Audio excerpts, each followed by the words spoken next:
Shalom jemaat yang dikasihi di dalam Tuhan. Selamat hari Minggu. Mari pada hari ini kita bersama-sama meresponi akan anugerah dan kasih karunia Tuhan di dalam hidup kita dengan beribadah. Mari kita memuji nama Tuhan dan juga kita akan diberkati oleh pemberitaan firman Tuhan.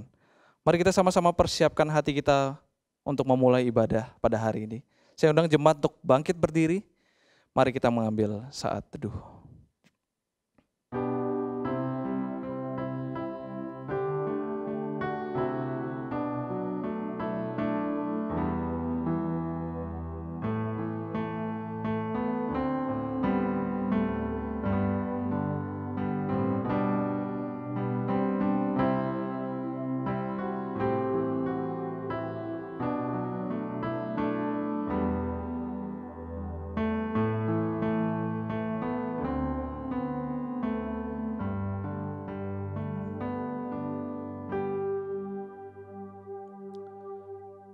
Mari kita angkat hati kita dan meyakini bahwa pertolongan kita adalah dalam nama Tuhan yang menjadikan langit dan bumi dan yang tiada pernah meninggalkan hasil ciptaan tangannya.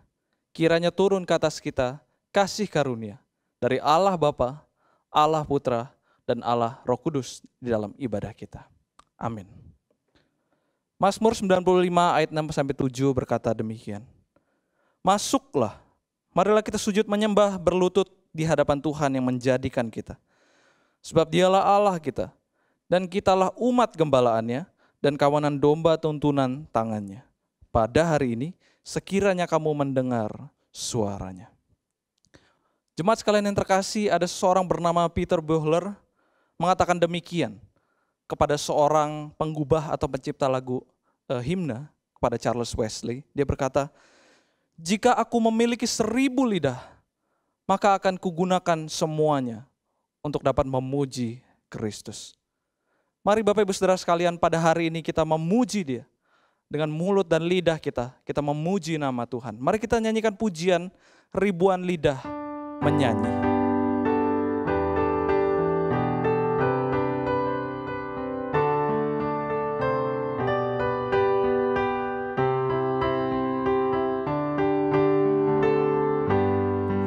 Ribuan lidah bernyanyi memuji Tuhanku, memuji Raja yang mulia dengan kidung merdu. Tuhanku Maha Pengasih, ku mau beritakan sampai ke ujung dunia, masyurkan namanya. Namanya hapuskan takut, menghibur susahku.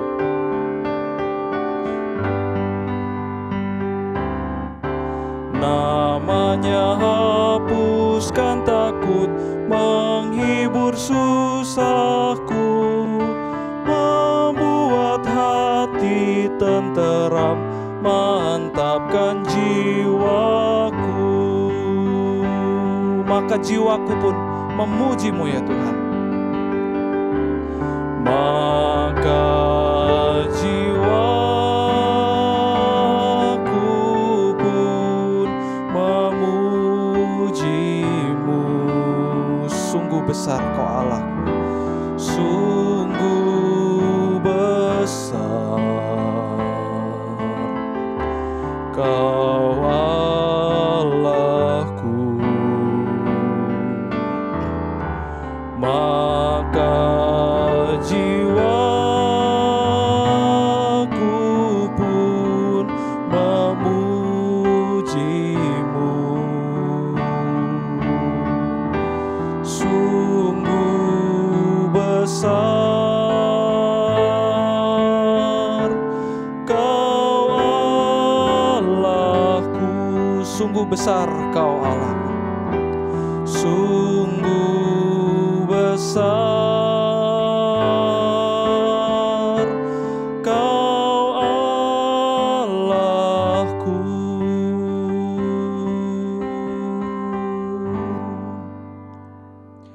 Jemaat sekalian dipersilakan untuk duduk kembali. Bapak Ibu Saudara, kasihilah Tuhan Allahmu dengan segenap hatimu, dan dengan segenap jiwamu, dan dengan segenap akal budimu.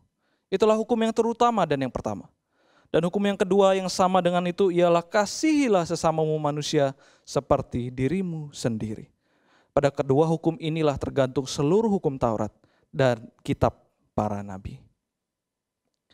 Bapak Ibu, Allah telah menuliskan apa yang harus kita lakukan melalui hukum Taurat ini, yaitu kasihilah Tuhan Allahmu dan juga kasihi sesama kita. Tetapi kita sadar bahwa kita tidak selalu hidup patuh melakukan hukum itu.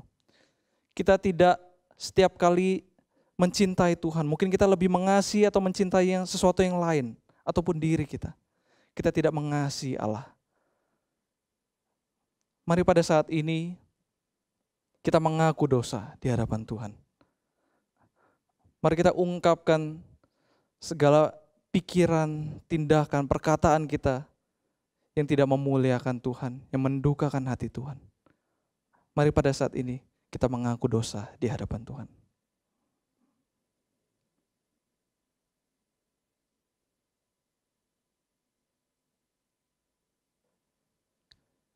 Mari Bapak Ibu Saudara sekalian, kita menyanyikan satu pujian.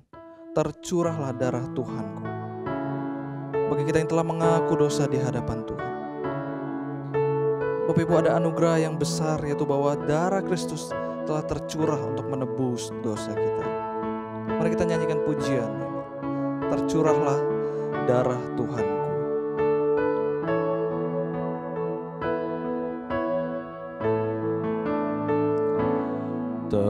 Tercurah darah Tuhanku di bukit Golgota, yang mau berdosa ditebus, terhapus dosanya.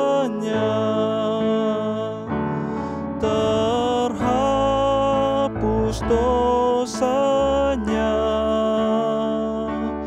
terhapus dosanya,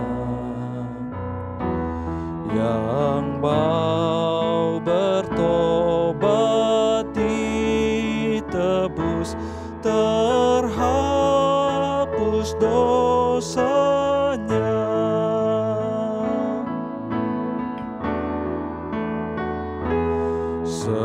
Sejak ku pandang salib-Mu dengan iman teguh, kasih-Mu lah ku puji terus seumur hidupku.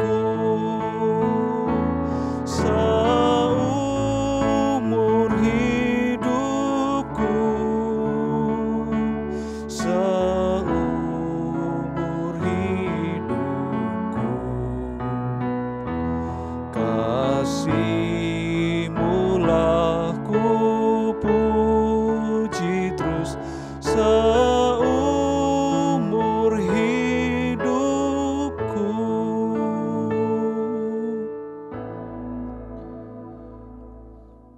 Bapak Ibu Saudara sekalian, Kolose 12 ayat 21 sampai 22 berkata, kamu dahulu terasing, memusuhi Allah dalam pikiranmu dan melakukan tindakan-tindakan jahat. Sekarang kamu telah didamaikan dengan tubuh jasmani Kristus melalui kematiannya untuk mempersembahkan kamu sebagai persembahan yang kudus, tidak bercacat dan tidak bercela di hadapan Allah. Bapak Ibu Saudara sekalian, kita mengaku dosa bukan supaya kita diampuni, tetapi kita terlebih dahulu diampuni oleh Tuhan melalui kematian Yesus Kristus, anaknya yang tunggal. Supaya kita menjadi persembahan yang kudus, tidak bercacat dan tidak bercela di hadapannya. Syukur kepada Allah. Dan maka sebagai orang yang telah ditebus, marilah kita hidup seturut dengan firman-Nya. Di dalam Kolose 12 ayat 23 berkata, jadi tetaplah kamu tinggal dalam iman, kokoh dan teguh, tidak digoyahkan dari pengharapan Injil yang kamu dengar. yang telah diberitakan kepada seluruh ciptaan di bawah langit. Bapak Ibu Saudara sekalian, mari kita mempersiapkan hati kita untuk boleh menyambut akan pemberitaan firman Tuhan. Mari kita pujikan satu pujian, firman memberi hidup.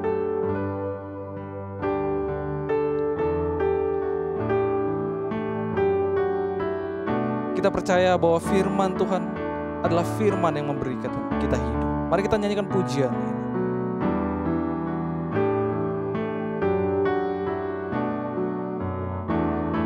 Kitab suci firman Tuhan menyaksikan Kristus. Kitab suci firman Tuhan menyaksikan Kristus.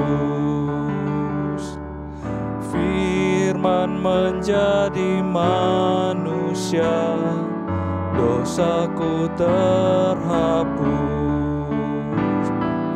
Firman memberi hidup, percayalah dan turut. Firman indah, firman ajaib, firman memberi hidup. Firman indah, firman ajaib, firman memberi hidup. Firman Allah penuh kuasa, tentu digenapkannya. Lebih indah dari emas, lebih dari madu. Firman memberi hidup, percayalah dan turut. Firman indah, firman ajaib, firman memberi hidup. Firman indah, firman ajaib, firman memberi hidup.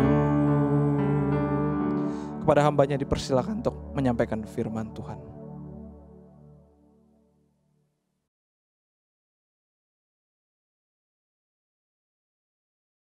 Shalom Bapak Ibu dan Saudara yang dikasihi oleh Tuhan. Kita kembali bersyukur kepada Tuhan, di mana kita boleh kembali berkumpul bersama untuk beribadah pada hari ini. Meskipun ibadah kita sampai hari ini masih kita beribadah di rumah kita masing-masing melalui ibadah online ini. Namun saya berharap biarlah ini tidak mengurangi akan antusias kita, tidak mengurangi akan gairah kita untuk tetap mau menyembah Tuhan dan beribadah kepada Tuhan. Dan sebelum kita membaca dan merenungkan firman Tuhan, pada hari ini saya mengajak kita sekali lagi untuk tundukkan kepala, kita masuk di dalam doa, kita mohon pimpinan Tuhan untuk pemberitaan firman pada hari ini. Mari kita masuk di dalam doa. Bapa kami yang di surga, saat ini kami kembali datang kepadamu. Kami sungguh bersyukur ya Tuhan, kalau Engkau masih memberikan kesempatan kepada kami sekali lagi untuk boleh beribadah kepada Tuhan. Kami sudah memuji-muji nama-Mu ya Tuhan, dan tiba saatnya sebentar lagi kami akan membaca dan merenungkan firman-Mu. Tuhan, kuasai hati kami, tenangkan hati kami, supaya kami tetap boleh dengan gairah yang berasal daripada Tuhan, kami boleh mau belajar firman Tuhan, dan supaya melalui firman Tuhan itu juga iman kami boleh dikuatkan, dan kami boleh semakin mengerti, lebih mengenal lagi apa yang harus kami lakukan di hadapan Tuhan.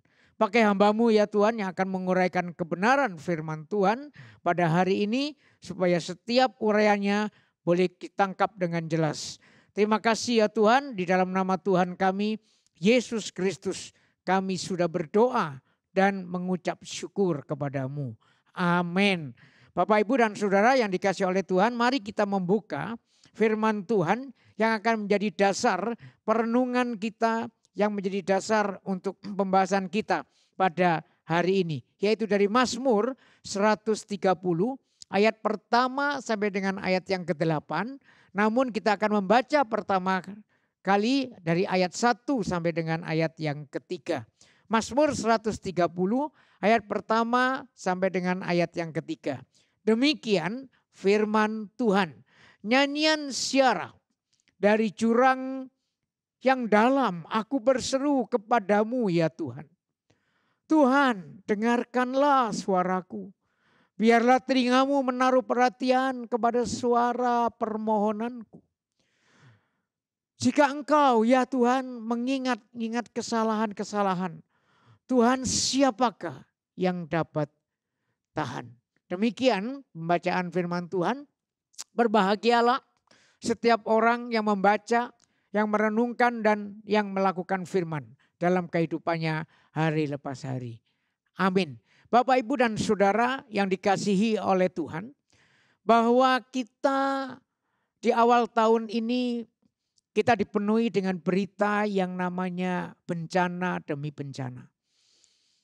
Jatuhnya pesawat akan Sriwijaya Air, disusul juga dengan berita banjir di mana-mana, tanah longsor, dan bahkan yang terakhir adalah juga gempa bumi yang terjadi di Mamuju. Sampai saya pernah menonton YouTube, yaitu siaran ulang dari narasi Mata Najwa, itu memberikan satu judul daripada acaranya itu adalah Indonesia dikepung bencana. Saudara, dikepung bencana. Dan itu yang memang sedang kita alami, bukan? Di awal tahun 2021 ini. COVID-19 yang juga yang terpapar semakin meninggi, disusul dengan bencana demi bencana. Yang tentunya saya percaya dan yakin bahwa bencana demi bencana itu menimbulkan akan rasa duka tersendiri. Banyak orang yang kehilangan harta benda mereka. Banyak orang yang juga kehilangan akan anggota keluarga mereka yang mereka kasihi. Dari jatuhnya pesawat Sriwijaya Air di perairan Kepulauan Seribu, itu juga tentunya meninggalkan duka. Karena ada keluarga-keluarga yang merasa kehilangan keluarga yang mereka kasihi. Banjir bandang, tanah longsor yang juga memakan korban jiwa selain harta benda. Dan juga adalah gempa bumi di Mamuju yang juga memakan korban jiwa. Dan tentunya juga memakan akan korban materi yang begitu banyak. Banyak orang yang rumahnya jadi hancur lebur, rumahnya menjadi rata dengan tanah. Saya ketika menonton narasi itu ditayangkan sebuah kesaksian daripada satu keluarga yang anaknya bernama Angel. Ternyata mereka itu dalam pertolongan Tuhan akhirnya tertolong. Tapi di tengah-tengah tentunya kepanikan dan kegentaran yang begitu luar biasa. Karena gempa itu terjadi justru sekitar jam 2 pagi atau sampai jam 3 pagi. Di mana semua orang sedang tertidur, sedang terlelap. Tiba-tiba rumah mereka langsung roboh. Dan saya tidak bisa membayangkan kegentarannya seperti apa, Bapak Ibu dan Saudara dikasihi oleh Tuhan. Ketika masih sadar ternyata semua sudah gelap semua. Karena rumahnya sudah rata dengan tanah. Bapak Ibu dan Saudara yang dikasihi oleh Tuhan. Mengapa ini terjadi? Tentunya timbul selalu pertanyaan. Mengapa ini terjadi? Mengapa selalu bahkan ini masih selalu terjadi di dalam kehidupan kita? Selama kita berada di dalam dunia ini. Paling tidak Bapak Ibu dan Saudara yang dikasihi oleh Tuhan. Kita bisa belajar dari peristiwa ini. Belajar yang pertama adalah bahwa itulah hidup kita. Hidup kita itu begitu rapuh dan terbatas. Bahkan tidak ada yang bisa kita harapkan di dalam dunia ini. Bahkan diri kita sendiri pun tidak bisa kita andalkan. Karena kita serba tidak tahu apa yang akan terjadi esok. Apa yang akan terjadi di depan kita. Tidak ada yang tahu seorang pun. Dan kita tidak bisa mengendalikannya dengan kekuatan kita. Yang kedua saudara, kita belajar apa dari peristiwa demi peristiwa yang mendatangkan tentunya kesengsaraan dan rasa duka yang mendalam ini. Dari saudara kita yang mengalami musibah demi musibah ini. Tentunya kita belajar satu hal selain keterbatasan manusia. Bahwa itulah dunia kita. Dunia yang Alkitab katakan yang sudah jatuh di dalam dosa. Di mana dosa itu justru yang mengakibatkan akan kesulitan. Dosa itu yang mengakibatkan yang namanya persoalan. Dosa itulah yang mengakibatkan akhirnya badannya penderitaan di tengah dunia ini. Sakit penyakit, musibah, rasa kehilangan, dan lain sebagainya. Bapak Ibu dan Saudara dikasih oleh Tuhan, hal ini tentunya sekali lagi mendatangkan rasa duka tersendiri. Kita bergumul terus dan kita bertanya kepada Tuhan, mengapa Tuhan ini terjadi? Setelah paling tidak 3 hal tadi, itu yang mengingatkan kepada kita semua. Betapa terbatasnya kita. Dan itulah dunia kita yang jatuh di dalam dosa. Yang tentunya tidak akan bisa lepas dari yang namanya kesulitan demi kesulitan. Penderitaan demi penderitaan. Saudaraku yang dikasih oleh Tuhan, namun kita juga tidak boleh lupa. Memang itu yang dikatakan oleh firman Tuhan, dosa selalu mendatangkan yang namanya penderitaan. Dan ternyata penderitaan bukan hanya karena sakit penyakit. Penderitaan bukan karena musibah, bukan karena masalah, bukan masalah hal-hal yang tidak bisa kita kendalikan. Tetapi ternyata ada penderitaan, yaitu penderitaan sebagaimana yang diungkapkan oleh pemazmur. Dia juga mengungkapkan penderitaannya, kesengsaraannya. Di dalam bacaan yang baru saja kita baca tadi ayat 1 sampai dengan ayat yang ketiga. Di mana pemazmur berseru kepada Tuhan dari jurang yang dalam. Itu yang dikatakan oleh firman Tuhan. Padahal istilah jurang yang dalam bahasa aslinya sebetulnya tidak ada kata jurang itu. Yang ada hanya kata dalam. Dari kedalaman itulah aku berseru kepadamu Tuhan. Itu kata pemazmur. Jadi kata dalam di situ memang punya pengertian. Dalam pengertian pada waktu itu seringkali dipahami bahwa kata dalam yang dipakai di situ itu menunjuk kepada kedalaman lautan atau kedalaman air. Sehingga pemazmur ingin mengatakan bahwa betapa dalamnya penderitaan yang dia sedang hadapi. Betapa dalamnya akan kesengsaraan yang dia sedang hadapi. Dan apa penyebabnya?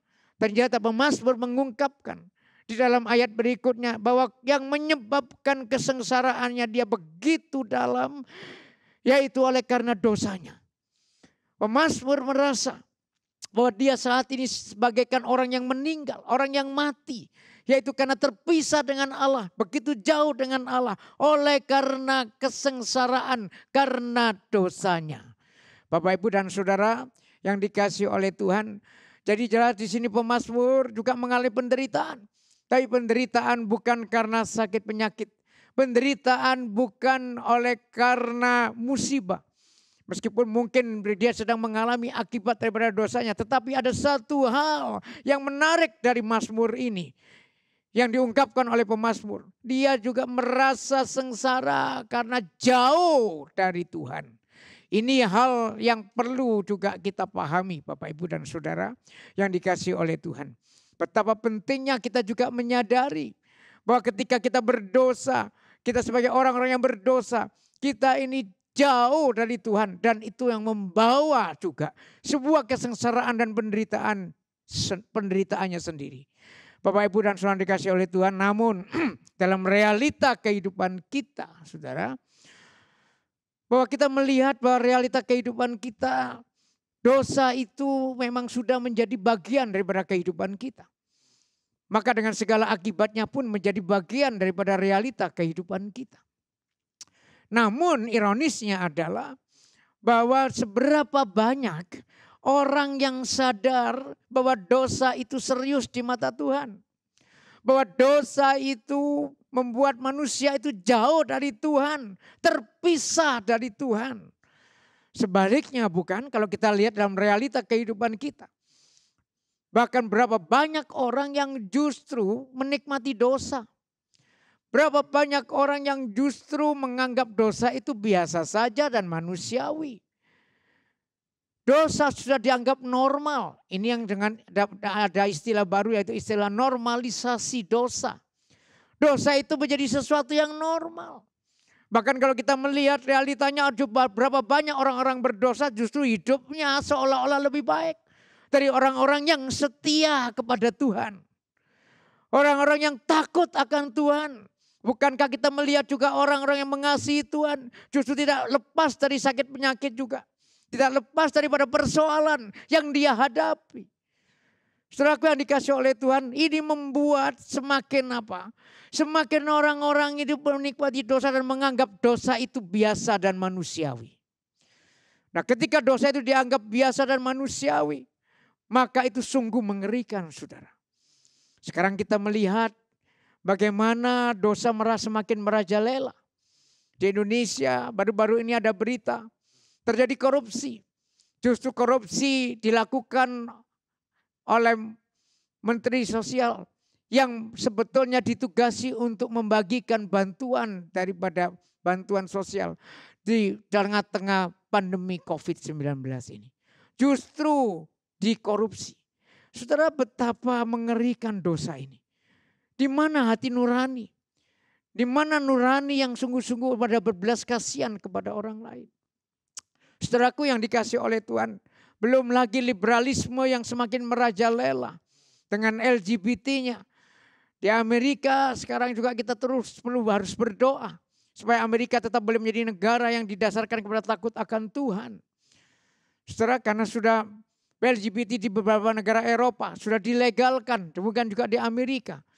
Bapak, Ibu, dan Saudara dikasih oleh Tuhan, di sisi yang lain ternyata selain liberalisme, gerakan-gerakan radikalisme, di mana orang yang tidak sesuai paham dengan dia habisin.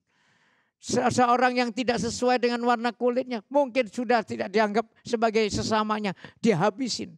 Saudara, ini semua oleh karena apa? Inilah kedahsyatan dosa.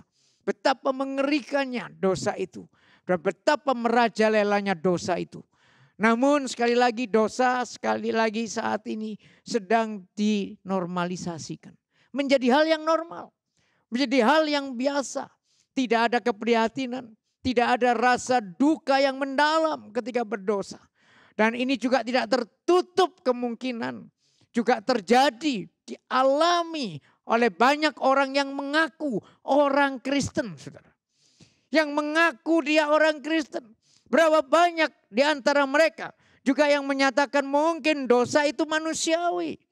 Bahkan dosa itu biasa. Kalau di gereja mungkin beribadah baik-baik. Tapi di luar sana mungkin hidupnya tidak berbeda dengan dunia ini yang sudah jatuh di dalam dosa. Bapak, Ibu, dan Saudara yang dikasih oleh Tuhan. Tidaklah demikian dengan pemazmur. Pemazmur sungguh menyadari dosa itu sungguh mengerikan. Dosa itu membuat dia terpisah dari Allah. Bagaikan orang yang jatuh di dalam jurang yang dalam. Yang jatuh di dalam satu perairan yang dalam.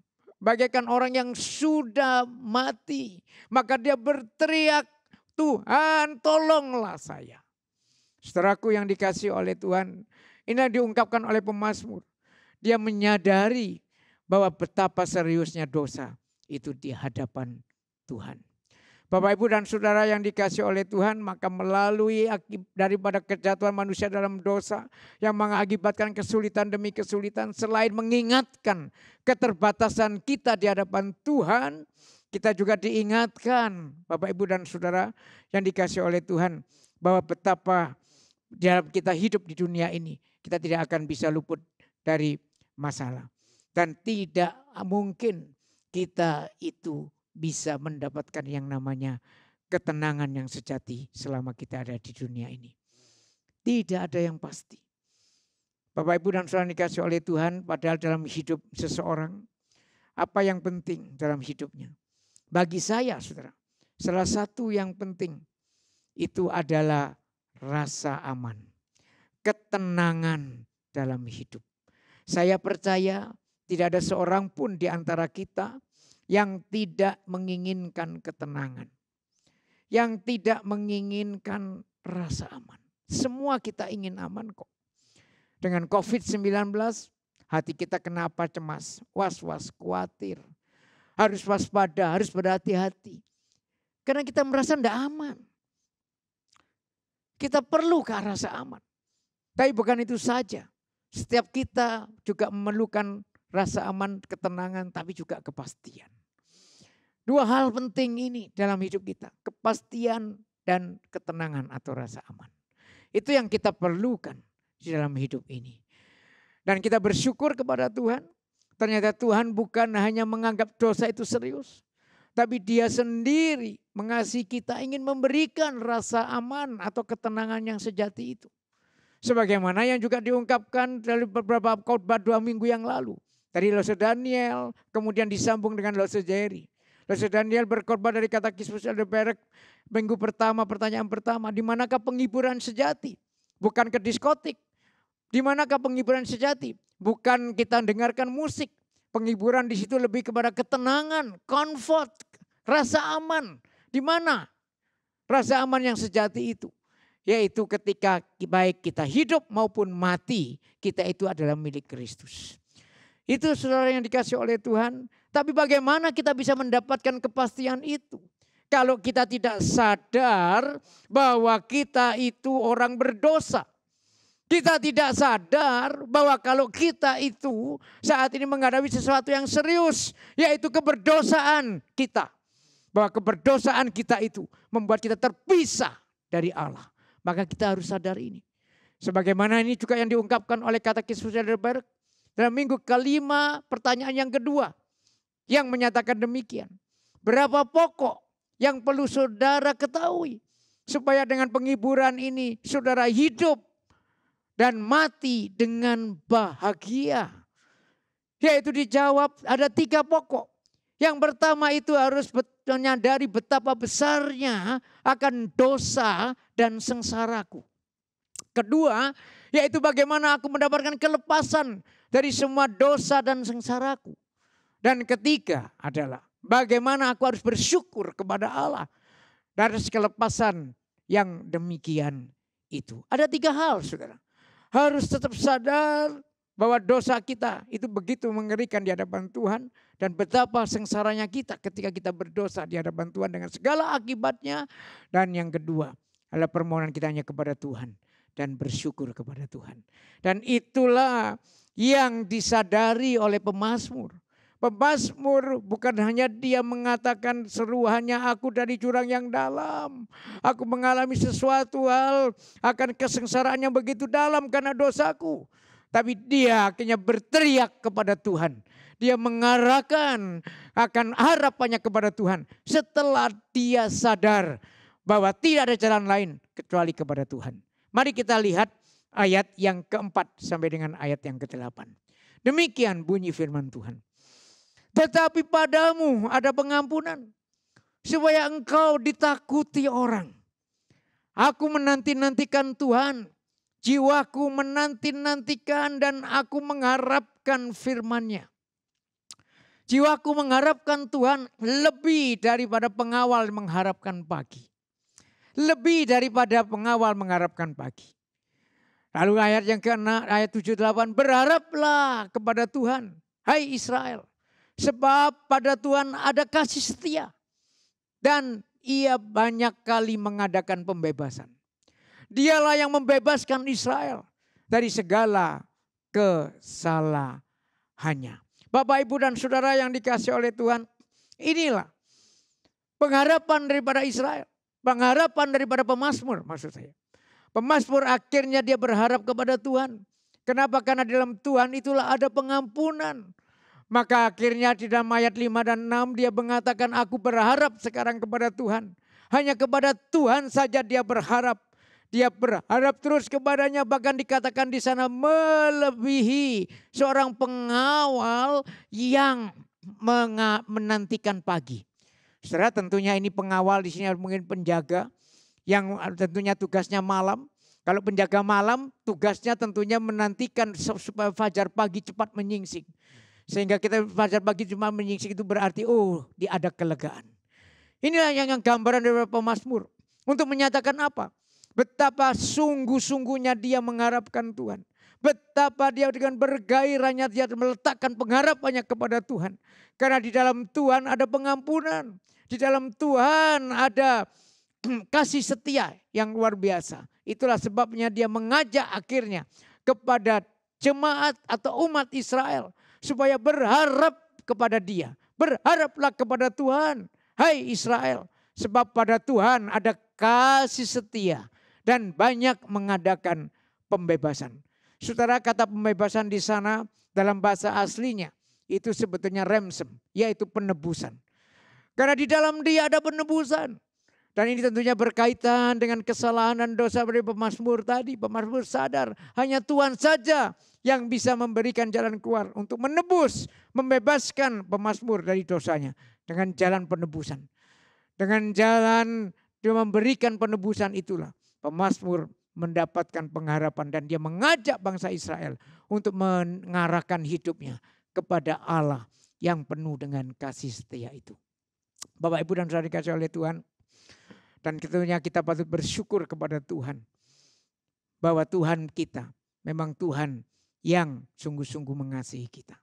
Itulah sebabnya saudara, dengan kesadaran kita akan keseriusan dosa itu seharusnya menyadarkan kita akan pentingnya memohon pengampunan dosa kepada Tuhan untuk mendapatkan ketenangan yang sejati. Saudaraku yang dikasihi oleh Tuhan, kita bersyukur kepada Allah kita yang kita kenal di dalam nama Tuhan kita Yesus Kristus. Bahwa Allah kita itu ternyata bukan cuma dia berkata kepada kita, aku mengasihimu. Tapi Allah yang kita kenal dalam nama Tuhan Yesus adalah Allah yang secara nyata menyatakan kasih setianya. Dengan apa? Dengan mengutus putra tunggalnya. Yaitu Yesus Kristus. Datang ke dalam dunia ini untuk mati di atas kayu salib. Menebus dosa saya dan menebus dosa saudara. Menanggung hukuman dosa bagi saya dan menanggung hukuman dosa bagi saudara. Tapi bangkit pada hari yang ketiga. Saudara, supaya apa? Supaya kita yang percaya kepadanya, kita beroleh pengampunan dosa, pembebasan yang sejati, dan tentunya juga mendapatkan ketenangan yang sejati karena kita menjadi milik akan Kristus. Sampai kapan? Selama-lamanya. Apa artinya menjadi milik? Menjadi milik Kristus berarti bahwa Tuhan sudah tidak pernah meninggalkan saya dan saudara. Apapun yang terjadi ketika kita berseru, berharap, dan meminta pengampunan kepada Tuhan melalui Tuhan Yesus Kristus. Menjadi milik juga berarti apa? Menjadi milik berarti hidup kita bukan hidup untuk kita sendiri. Bukan aku lagi, itu kata Paulus. Tapi hidup kita adalah untuk Kristus. Sebagai murid-murid Kristus. Biar kita terus hidup semakin menjalankan apa yang menjadi kehendak Kristus. Karena kita menjadi milik Kristus. Disitulah ada ketenangan yang sejati. Karena kita adalah milik Kristus sampai selama-lamanya. Bapak Ibu, tanpa sadar, tanpa menyadari keseriusan dosa, kita tidak akan sampai kepada ketenangan yang sejati itu. Kita tidak akan sampai mengalami apa yang artinya menjadi milik Kristus itu. Sebelum kita sadar bahwa dosa ini begitu serius, membuat kita bagaikan orang yang jatuh di dalam kedalaman yang luar biasa, yang kita perlu pertolongan Tuhan. Bapak, Ibu, dan saudara dikasihi oleh Tuhan, Martin Luther, seorang tokoh reformasi yang cukup terkenal di kalangan kita tentunya, saudara. Dalam pergumulannya dia sebagai seorang reformator yang menentang gereja Katolik Roma pada waktu itu. Dia bukan hidup tanpa pergumulan. Dia bergumul. Waktu masa mudanya dia yang dia takutin adalah kematian dan ketika mati dia masuk neraka. Itu yang dia takuti. Maka ketika berjalan ke kampus tiba-tiba ada halilintar. Dia takut, dia akhirnya berseru kepada Santa Ana. Santa Ana, tolong saya, tolong saya.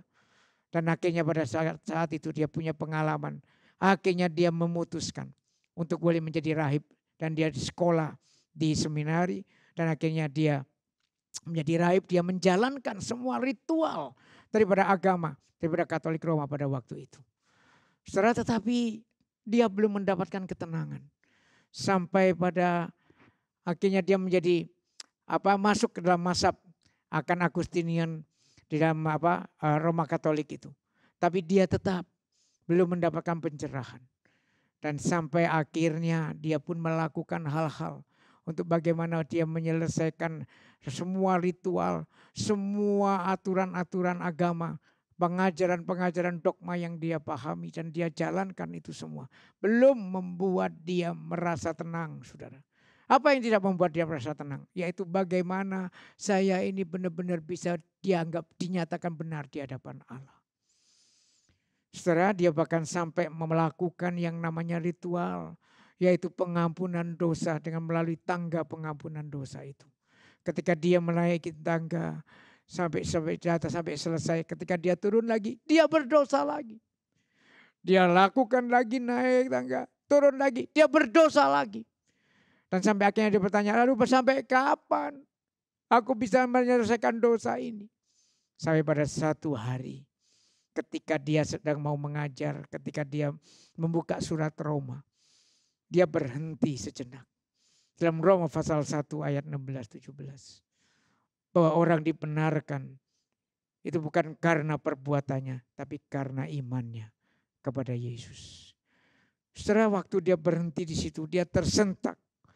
Bahwa saya akan bisa mendapatkan ketenangan bukan lagi melalui usaha dan upayaku. Tapi itu adalah melalui imanku kepada Kristus. Kristus yang sudah sengsara. Kristus yang sudah menjadi penebus akan hidupku. Itulah yang menjadi ketenangan yang sejati yang aku dapatkan. Bapak, Ibu dan Saudara dikasih oleh Tuhan, sejak saat itulah. Maka Martin Luther juga mengadakan reformasi ketika dia melihat perlakuan gereja Katolik Roma.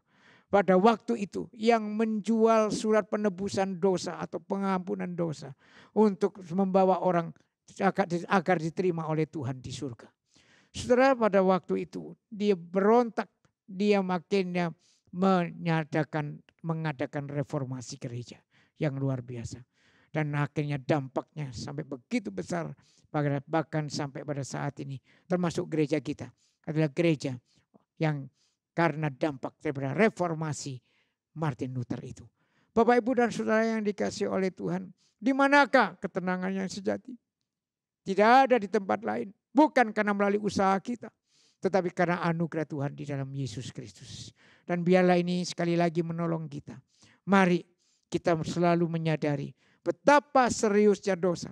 Sebagaimana yang dipahami oleh pemazmur daripada Mazmur 130 ini. Maka kita akan kembali melihat pengharapan kita hanya ada di dalam Tuhan yang kita kenal dalam nama Tuhan Yesus Kristus. Yang sudah datang dalam dunia ini. Yang sudah mati di atas kayu salib untuk menebus dosa dan menanggung hukuman dosa bagi saya dan saudara. Dan biarlah kita terus memeriksa diri kita sejauh ini.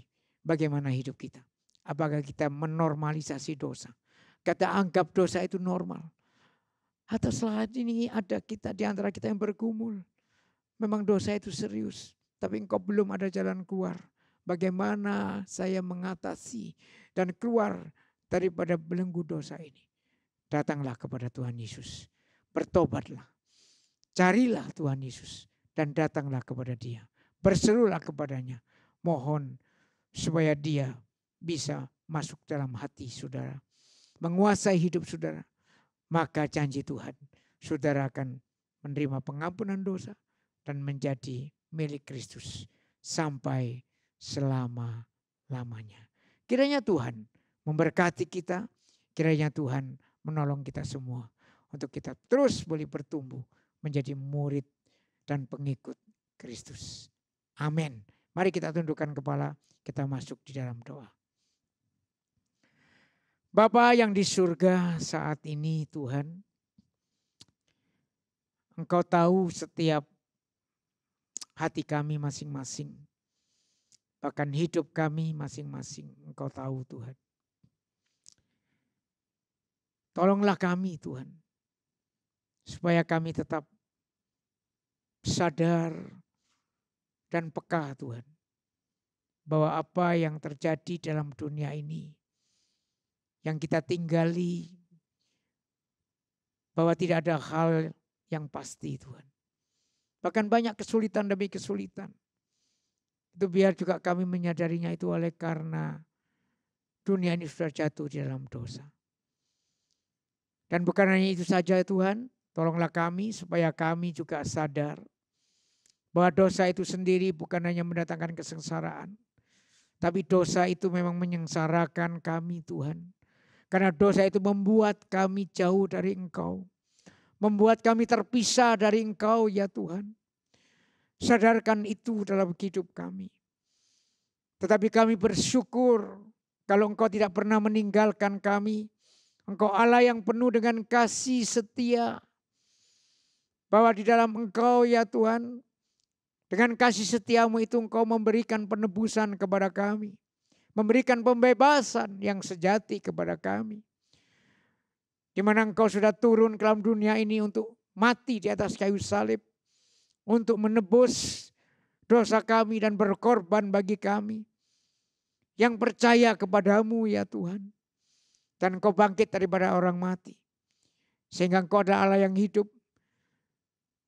Dan Engkau berjanji bagi setiap kami yang percaya kepadamu.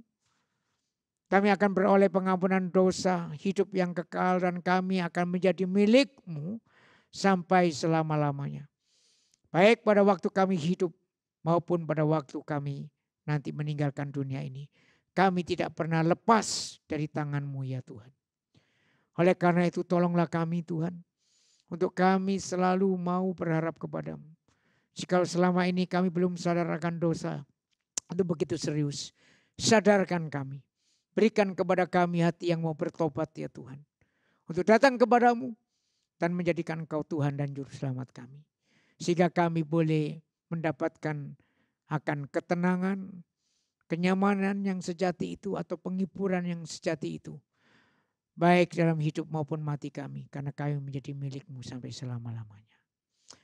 Tolonglah kami ya Tuhan. Dan bagi kami yang sudah percaya sungguh-sungguh kepadamu. Tolong kami. Bahwa kami bukan milik kami sendiri. Tapi kami adalah milik kepunyaan-Mu. Hidup untuk Engkau. Hidup menjadi berkat. Menjadi saksi-Mu. Dimanapun kami berada. Terima kasih Tuhan. Inilah doa kami. Yang sudah kami panjatkan. Dalam nama Tuhan kami Yesus Kristus. Kami sudah berdoa. Amin.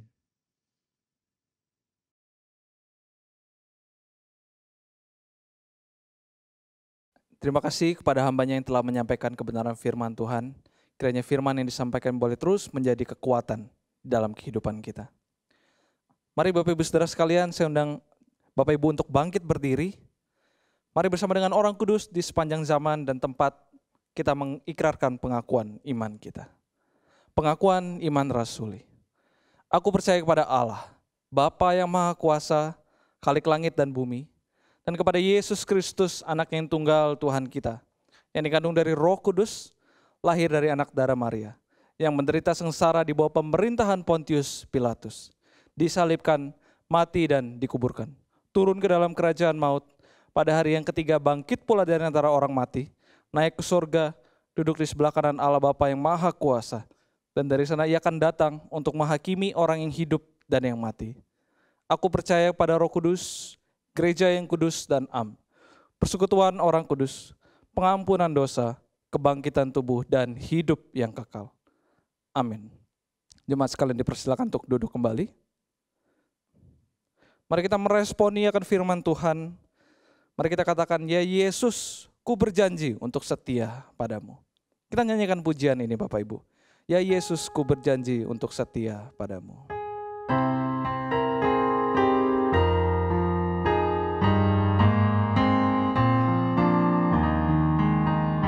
Ya Yesus, ku berjanji setia padamu. Ku pinta Kau selalu dekat ya Tuhanku.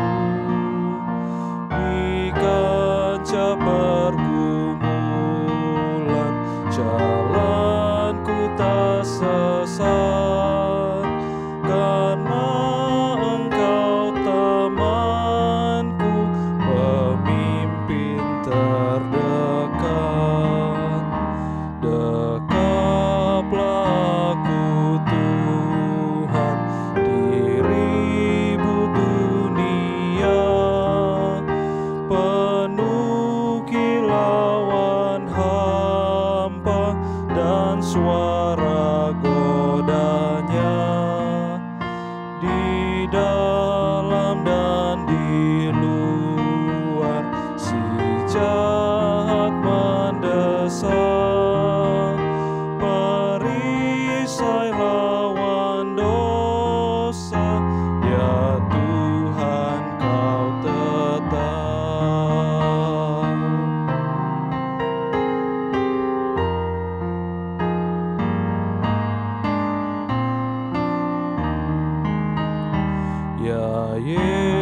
Yesus, kau berjanji kepada umat-Mu di dalam kemuliaan kau sambut hamba-Mu, dan aku pun berjanji setia padamu.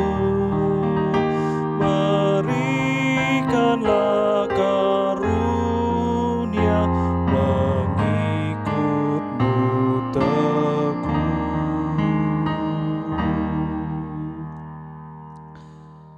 Mari kita sama-sama berdoa, Bapak Ibu Saudara sekalian.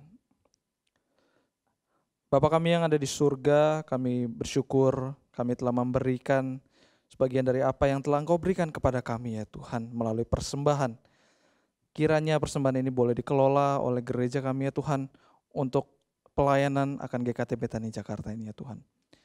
Ya Bapa, pada saat ini kami juga berdoa untuk beberapa hal. Kami berdoa ya Tuhan untuk bencana alam yang terjadi di awal tahun ini. Kami seperti dikepung oleh bencana ya Bapak. Dan kiranya Engkau boleh menghiburkan keluarga-keluarga yang berduka atas kehilangan yang mereka alami Tuhan akibat bencana-bencana yang dialami. Dan juga kami mohon akan perlindungan-Mu Allah Bapa pencipta langit dan bumi ini yang berkuasa dan berdaulat. Engkau melindungi mereka yang berada di sekitaran lokasi bencana ya Tuhan. Kiranya kasih karunia-Mu turun atas mereka. Dan kami juga berdoa ya Tuhan akan wabah COVID-19 yang sama-sama kami alami ya Tuhan. Kiranya Engkau memberikan hikmat-Mu kepada pemerintah dan juga kami sebagai rakyat untuk boleh bersama-sama ya Tuhan untuk mencegah akan penyebaran COVID-19 ini lebih lanjut ya Tuhan. Dengan mengingat angka yang semakin banyak, semakin hari semakin banyak. Kiranya pemerintah boleh mengambil langkah-langkah yang efektif dan juga setiap kebijakan-kebijakan itu boleh berguna untuk menanggulangi, untuk meredam akan penyebaran COVID-19 lebih lanjut lagi ya Tuhan. Dan kami sebagai masyarakat, kiranya Engkau berikan kami hikmat juga ya Tuhan untuk boleh menaati protokol kesehatan dengan baik. Kami menjaga diri kami masing-masing dan juga kami menjaga ya Tuhan supaya kami tidak menjadi carrier, supaya kami tidak merugikan banyak orang ya Tuhan. Kami mohon akan belas kasihan-Mu supaya wabah ini semakin cepat berlalu ya Tuhan, tapi biarlah kehendak-Mu yang jadi. Dan kiranya Engkau terus melindungi kami ya Tuhan. Di dalam nama Tuhan Yesus Kristus kami sudah berdoa. Amin. Jemaat yang terkasih, saya undang untuk bangkit berdiri. Segala kemuliaan hanya bagi Tuhan. Mari kita pujikan doksologi dan doa berkat akan disampaikan oleh Pendeta Budiono.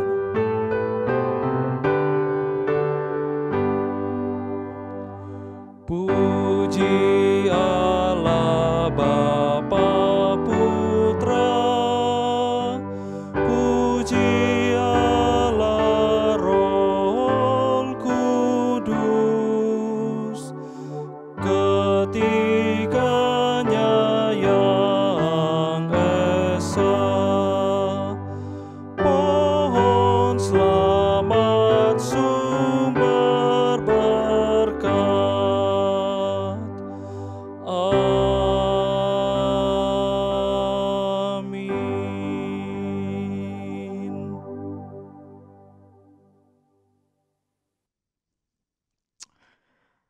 Mari Bapak Ibu dan Saudara yang dikasihi oleh Tuhan, sekali lagi saya mengajak kita untuk mengarahkan hati kita, pikiran kita kepada Allah, dan terimalah berkat Tuhan.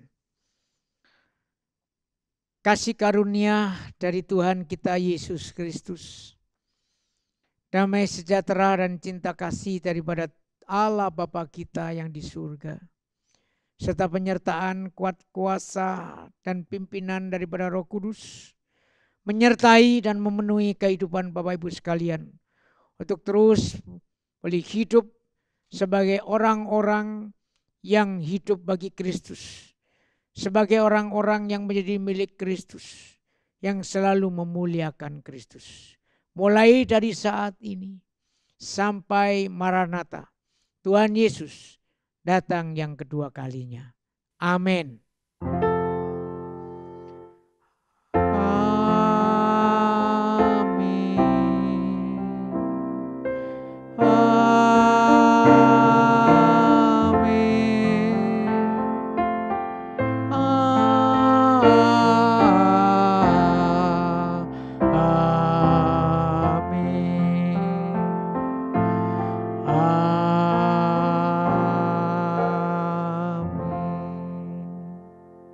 Silakan duduk, silakan mengambil saat teduh dan ibadah selesai.